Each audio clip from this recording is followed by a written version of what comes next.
ஒரு குட்டி கதை கேட்கலாமா?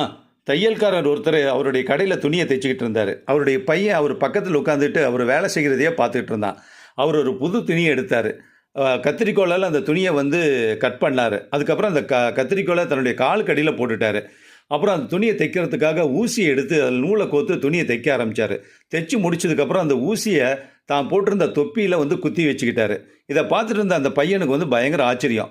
அந்த அப்பாட்ட கேட்குறான், அப்பா இந்த கத்திரிக்கோள் புதுசு, விலை உயர்ந்தது, அழகாக இருக்குது, அதை போய் அலட்சியமாக காலுக்கடியில் போட்டிருக்கீங்க. ஆனால் இந்த ஊசி வந்து சின்னது, விலையும் கம்மி, அதை போய் வந்து தலையில் குத்திருக்கீங்களேன்னு கேட்டான். அதுக்கு அப்பா சொல்கிறாரு, நீ சொல்கிறது வாஸ்தவம் தான்ப்பா, ஆனால் கத்திரிக்கோளுடைய வேலை என்ன அப்படின்னா வெட்டுறது, அதாவது பிரிக்கிறது. ஆனால் ஊசியோட வேலை வந்து சேர்க்கறது. அதனால் வந்து எந்த ஒரு பொருளுக்குமே அல்லது மனிதனுக்குமே பெருமை எதுன்னா தான் செய்யக்கூடிய வேலையை பொறுத்து தான் அந்த பொருளுக்கோ மனிதனுக்கோ பெருமை. அதுக்கு தகுந்த மாதிரி இந்த பெருமை வர்ற மாதிரி தான் நம்ம